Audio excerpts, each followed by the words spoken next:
মুসলমান একটু দিল দিয়ে কথাগুলো মনোযোগ দিয়ে আমলের নিয়তে হেদায়েতের নিয়তে শ্রবণ করেন।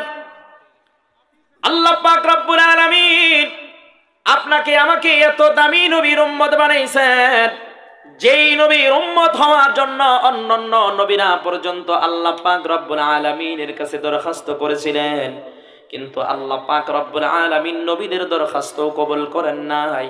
আল্লাহ পাক রব্বুল আলামিন আপনাকে আমাকে সেই নবীর উম্মত বিনা দরখাস্তে বানাইছেন। জোরে জোরে চিৎকার মেরে বলেন না সুবহানাল্লাহ।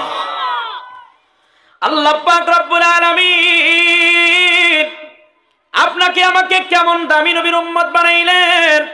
আল্লাহ পাক রব্বুল আলামিন সেই নবীর উম্মত বানায়া আপনাকে আমাকে কেমন দামি বানায়া দিলেন।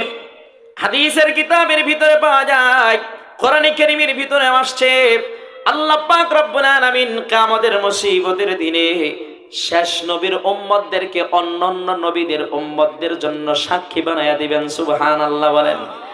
এর মানে এই শেষ জামানার নবীর উম্মত যদি অন্যান্য নবীদের উম্মতের ব্যাপারে আল্লাহর কাছে ভালাই সাক্ষী না দেয়, তাহলে অন্যান্য নবীর উম্মতরা আল্লাহর জান্নাতে ঢুকতে পারবে না। আল্লাহ পাক রব্বুল আলামিন আপনার আমার দাম শেষ নবীর উম্মত বানায়া এই পরিমাণ বাড়িয়ে দিয়েছেন। এ মুসলমান, আমরা অন্যান্য নবীদের উম্মতদের কৃতকর্ম সম্পর্কে অবগত? কথা বলেন। নূহ আলাইহিস সালাতু ওয়াস সালামের উম্মতরা দুনিয়াতে কি করেছে আমরা জানি। মুসা আলাইহিস সালাতু ওয়াস সালামের উম্মতরা কি করেছে আমরা জানি। ইব্রাহিম আলাইহিস সালাতু ওয়াস সালামের উম্মতরা দুনিয়াতে এসে কি করেছে আমরা জানি। ঈসা রূহুল্লাহ আলাইহিস সালাতু ওয়াস সালামের উম্মতরা দুনিয়াতে এসে কি করেছে আমরা সবাই জানি। কিন্তু আমরা কি করেছি অন্য কোন নবীর উম্মতরা জানে না। কথা বলেন ঠিক কি না? আল্লাহ পাক রব্বুল আলামিন শেষ নবীর উম্মতদের কৃতকর্ম সবকিছু আল্লাহ অন্যান্য নবীদের উম্মতদের কাছে গোপন রেখেছেন, রাখবেন। সুবহানাল্লাহ বলেন। তাহলে মুসলমান একটু বুঝে থাকলে বলেন, আল্লাহ পাক রব্বুল আলামিন আমাদেরকে শেষ নবীর উম্মত বানায়া আমাদের দাম কমাইছেন না বাড়াইছেন? আর জোরে বলেন, দাম কমাইছেন না বাড়াইছেন?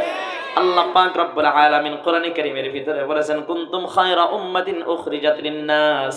মুসলমান, আল্লাহ পাক রব্বুল আলামিন বলেন যে আল্লাহ পাক রব্বুল আলামিন নিজেই আমাদের মর্যাদার ঘোষণা কোরআনে কারীমের ভিতরে দিয়েছেন। আল্লাহ কোরআনের ভিতরে আমাদের মর্যাদার ঘোষণা দিয়ে আল্লাহ নিজেও আমাদেরকে সম্মানিত করেছেন। এ মুসলমান, যেই নবীর উম্মত হওয়ার কারণে আপনার আমার দাম বেড়ে গেল, যেই নবীর উম্মত হওয়ার কারণে আপনি আর আমি এই দুনিয়ায় এত মর্যাদা পাইলাম, এই দুনিয়াতেও সম্মান পাইলাম, পরকালের জিন্দেগিতেও সম্মান পাবো, ওই নবীকে ভালোবাসা দরকার আছে না নাই? এই জোরে বলেন, আছে না নাই? ওই নবীর উম্মতের ভালোবাসা অন্তরের ভিতরে রাখা দরকার আছে না নাই? মুসলমান, আল্লাহ পাক রব্বুল আলামিন আমাদেরকে এমন দামি নবী বানায় দিয়েছেন, আমাদেরকে এত দামি নবীর উম্মত বানাইছেন। আমাদের নবীকে আল্লাহ পাক রব্বুল আলামিন কিয়ামতের মুসিবতের দিনে এমন একটা সুপ্রিম পাওয়ার দিবেন, সর্বোচ্চ পাওয়ার আল্লাহ দিয়ে দিবেন, আমাদের নবীর সুপারিশ ছাড়া অন্যান্য নবীরা আল্লাহর জান্নাতে ঢুকতে পারবে না। যেই নবীকে আল্লাহ পাক রব্বুল আলামিন এত দামি করে বানাইলেন, যেই নবীর সম্মান আল্লাহ এত বাড়ায়া দিলেন, যেই নবীর সুপারিশ ছাড়া অন্যান্য নবীরা আল্লাহর জান্নাতে ঢুকতে পারবে না, ওই নবীকে ভালোবাসা দরকার আছে না নাই? জোরে বলেন, আছে না নাই? এ মুসলমান, এবার আসুন আমরা একটু কোরআন হাদিস থেকে কিছু বিষয় নেই। এ মুসলমান, আল্লাহ পাক রব্বুল আলামিন আমাদেরকে কেমন দামি নবীর উম্মত বানাইছেন। আল্লাহ পাক রব্বুল আলামিন আমাদেরকে যেই নবীর উম্মত বানাইছেন, ওই নবী আমাদেরকে কেমন ভালোবাসতেন। মুসলমান, আমরা শুধু সারা জীবন শুনে আসলাম নবীকে ভালোবাসতে হবে, নবীকে ভালোবাসতে হবে। এবার আসুন আজকে একটু আমরা জানি নবীর অন্তরে উম্মতের প্রতি কি পরিমাণ ভালোবাসা বিদ্যমান ছিল, আছে এবং কিয়ামতের দিনও থাকবে। আল্লাহ পাক রব্বুল আলামিন আপনার আমার নবীর অন্তরের ভিতরে উম্মতের প্রতি এই পরিমাণ মায়ার মহব্বত ভালোবাসা ঢুকাইয়া দিয়েছেন। মুসলমান, আপনার আমার নবী সরকারে দু জাহান যখন তিনি অন্তিম মুহূর্তে ছিলেন এই দুনিয়া থেকে, যখন তিনি চলে যাবেন, ওই সময় তিনি উম্মতের ফিকির করেছেন। কথা বলেন ঠিক কিনা? মুসলমান, আল্লাহ তাআলা আপনাকে আমাকে এমন নবী দিলেন, হাদিসের কিতাবের ভিতরে পাওয়া যায় পয়গম্বর আলাইহিস সালাতু ওয়াস সালাম একবার কুরবানির ঈদের আগের দিনে তিনি বাজারে গিয়ে দুইটা দুম্বা ক্রয় করলেন, বড় বড় শিংওয়ালা মোটা তাজা। এই দুম্বা দুটি ক্রয় করে পয়গম্বর আলাইহিস সালাতু ওয়াস সালাম তিনি তার বাড়ির আঙ্গিনায় বেঁধে রাখলেন, হুজুরার সামনে, ঘরের সামনে তিনি বেঁধে রাখলেন। নবীজি সাল্লাল্লাহু আলাইহি ওয়াসাল্লাম ঈদুল আজহার দিনে, কুরবানির ঈদের দিনে সাহাবায়ে কেরামকে নিয়ে তিনি ঈদগাহে চলে গেলেন। ঈদগাহে গিয়া নবীজি সাল্লাল্লাহু আলাইহি ওয়াসাল্লাম সাহাবায়ে কেরামকে নিয়ে তিনি ঈদের জামাত আদায় করলেন, ঈদের নামাজ আদায় করলেন। মুসলমান, যখন ঈদের জামাত শেষ হয়ে গেল, পয়গম্বর আলাইহিস সালাতু ওয়াস সালাম এবার তিনি সাহাবায়ে কেরামের সামনে দীর্ঘ লম্বা একটা খুতবা দিলেন। খুতবা যখন শেষ হয়ে গেল, নবীজি সাল্লাল্লাহু আলাইহি ওয়াসাল্লাম সাহাবায়ে কেরামকে ডাক দিয়ে বলেন, আমার সাহাবীরা রে, আমার হুজরার সামনে, আমার বাড়ির সামনে আমি দুইটা দুম্বা ক্রয় করে রেখেছি, সেই দুইটা তোমরা ঈদগাহে এনে হাজির করো। সাহাবীরা বাড়িতে চলে গেলেন, দুম্বা দুটি এনে ঈদগাহে হাজির করা হলো। নবীজি সাল্লাল্লাহু আলাইহি ওয়াসাল্লাম সাহাবায়ে কেরামকে বলেন, আমার সাহাবীরা রে, ছুরিটা আমার হাতে দাও। আজকের এই পবিত্র দিনে আমি আমার নিজ হাতে আমার দুম্বা দুটিকে জবাই করব, আমার দুম্বা দুটিকে আমি কুরবানি করব। নবীজি সাল্লাল্লাহু আলাইহি ওয়াসাল্লাম এবার তিনি ছুরিটা হাতে নিয়ে সাহাবীদেরকে বললেন, আমার সাহাবীরা রে, দুম্বা দুটিকে তোমরা জমিনে শোয়া দাও। সাহাবায়ে কেরাম শোয়া দিলেন। আল্লাহর হাবিব সাল্লাল্লাহু আলাইহি ওয়াসাল্লাম বিসমিল্লাহি আল্লাহু আকবার বলে একটা দুম্বার গলার ভিতরে ছুরি চালায়া দিলেন। দুম্বাটা যখন কুরবানি হয়ে গেল, পয়গম্বর এবার দাঁড়ায়া তিনি আকাশের দিকে দুইটা হাত বাড়াইয়া দুইটা চোখের পানি ছেড়ে আমার মালিককে ডেকে বলে, আল্লাহ, কিয়ামত পর্যন্ত আনেওয়ালা আমার সমস্ত গুনাহগার উম্মতদের রূহের মাগফিরাত কামনায় আজকে আমি আমার এই দুম্বাটা কুরবানি করলাম। তাহলে মুসলমান, একটু বুঝে থাকলে বলেন, এই হাদিস থেকে কি বোঝা যায়? নবীজির অন্তরের ভিতরে উম্মতের প্রতি মহব্বত আছে না নাই? জোরে বলেন, আছে না নাই? নবীর অন্তরের ভিতরে উম্মতের প্রতি মহব্বত আছে বিদায় আজ থেকে 1450 বছর পূর্বে উম্মতের জন্য তিনি কুরবানি করছেন। কথা বলেন ঠিক কিনা?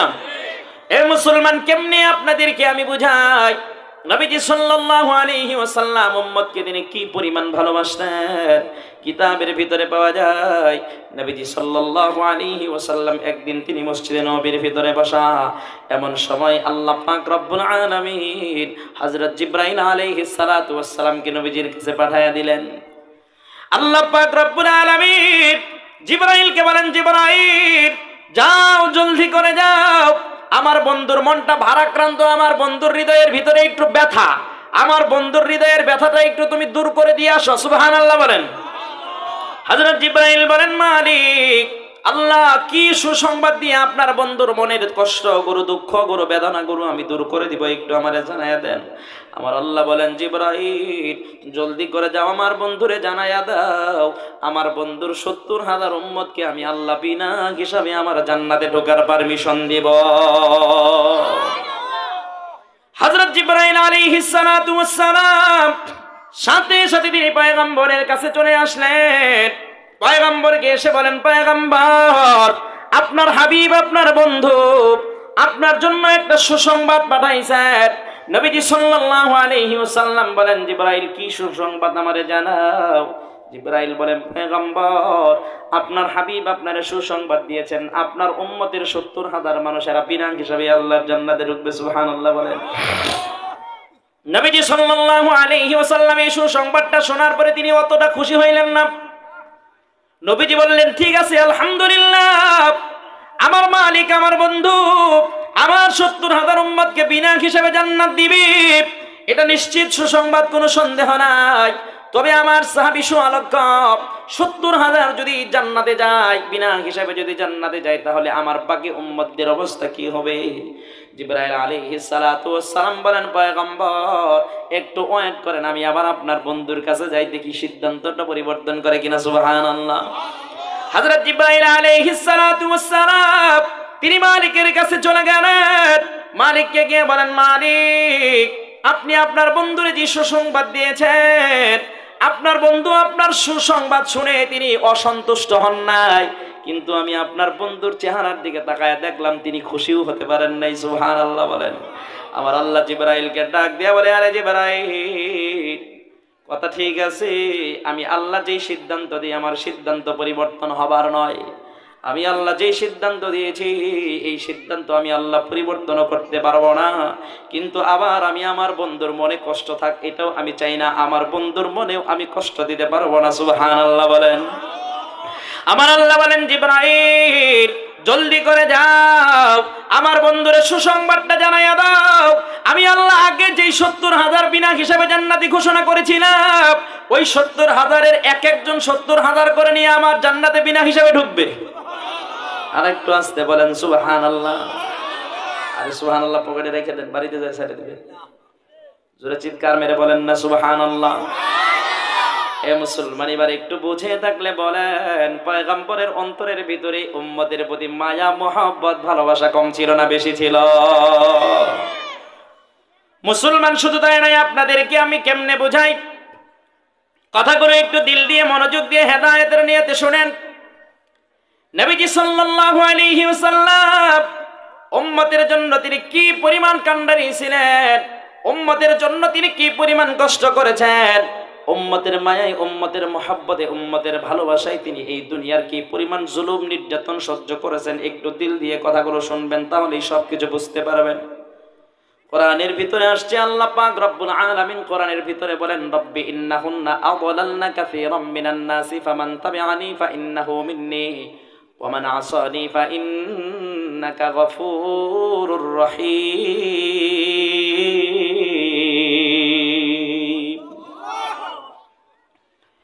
এই যে কোরআনের এই আয়াতটা, এটা মূলত ইব্রাহিম আলাইহিস সালাতু ওয়াস সালামের দোয়া।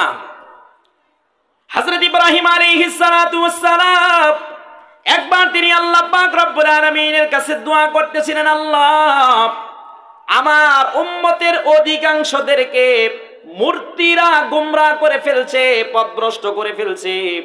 রব্বুল আলামিন, আল্লাহ আমার উম্মতের মুষ্টিময় কিছু মানুষ যারা আমাকে মেনেছে, আমাকে অনুসরণ করেছে, আমাকে রাসূল হিসাবে বিশ্বাস করেছে, তোমার রব, তুমি যে রব, তোমার একত্ববাদের স্বীকৃতি দিয়েছে, তোমাকে রব হিসাবে মেনেছে।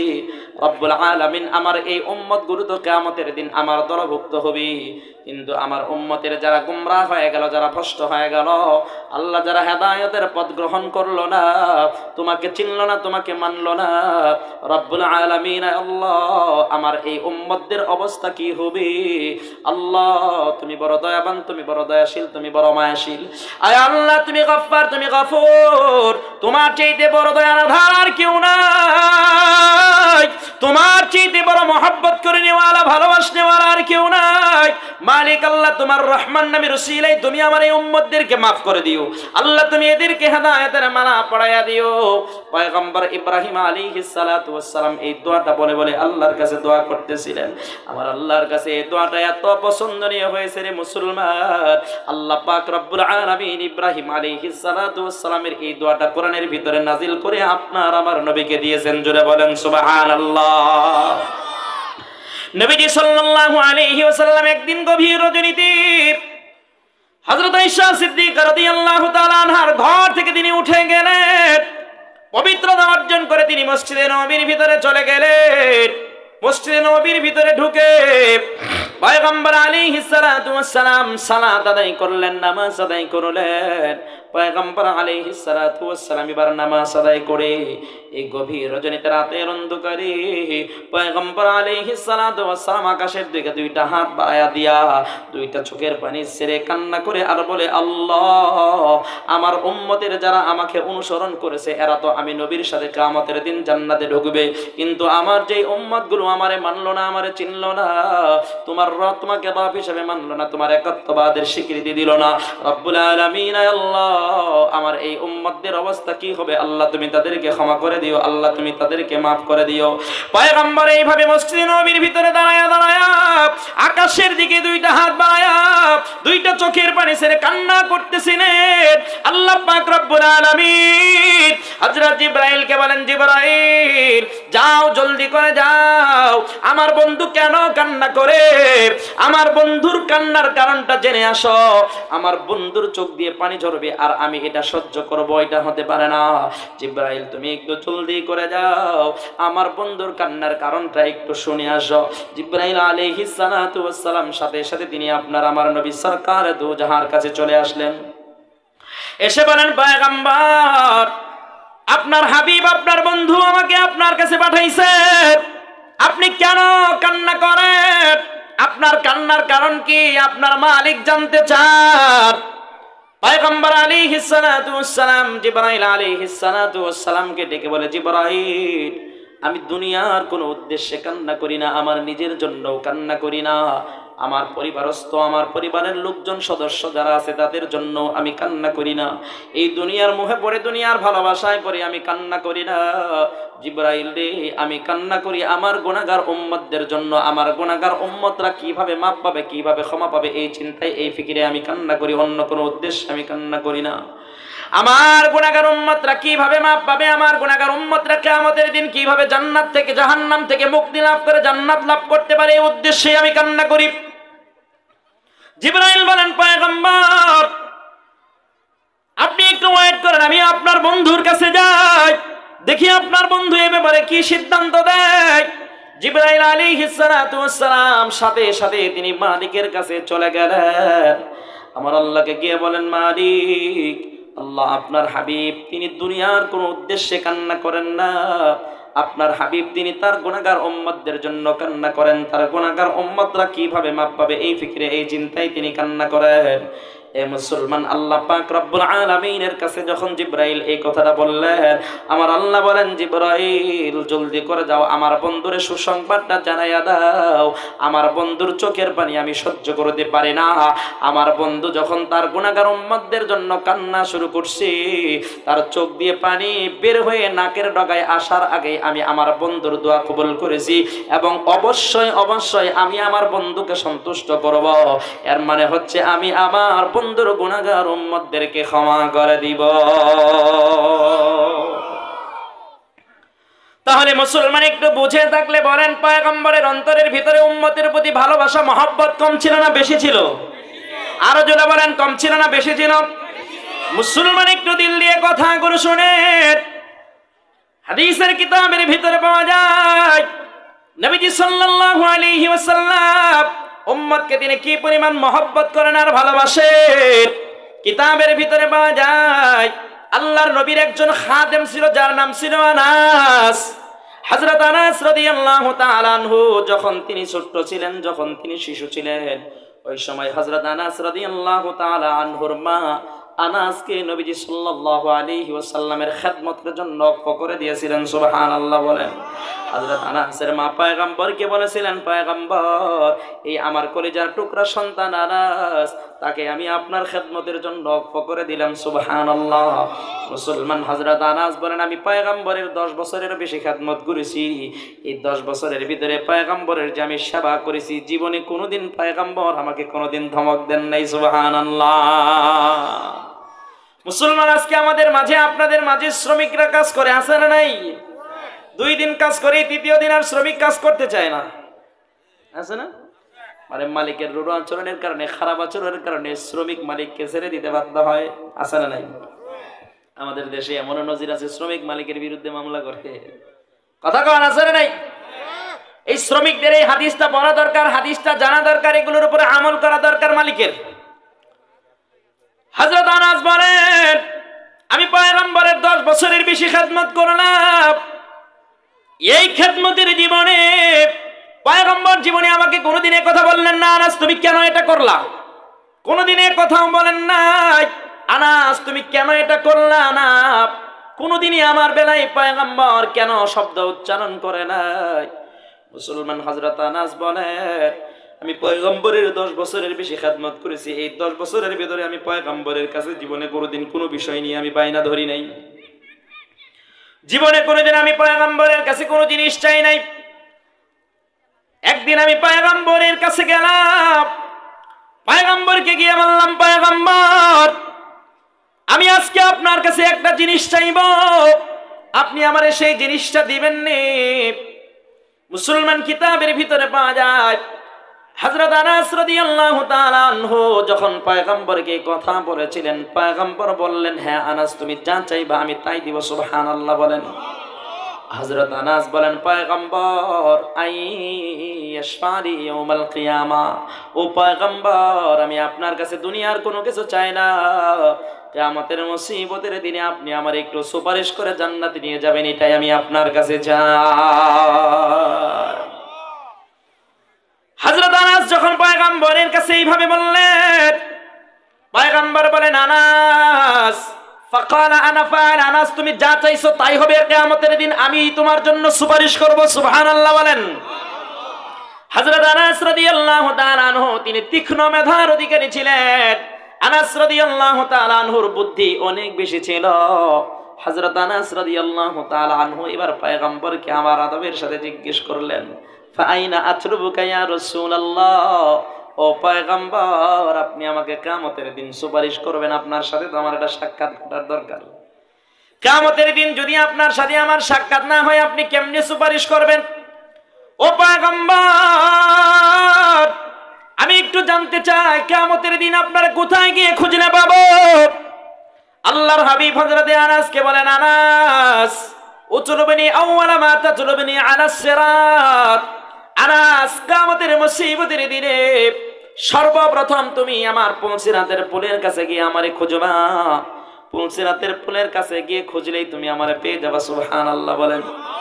মুসলমান কিতাবের ভিতরে পাওয়া যায় হাসরের ময়দানে মানুষ তিনটা ঘাটি অতিক্রম করা ব্যতীত একটা কদম সামনে বাড়াতে পারবে না। এর মানে এই তিনটা ঘাটি অতিক্রম করে তারপরে মানুষকে জান্নাতে যেতে হবে, এর আগে মানুষের জন্য জান্নাতে যাওয়া কোশ্চিন কালেও সম্ভব হবে না। এই তিনটা ঘাটির একটা ঘাটির নাম হলো পুলসিরাত।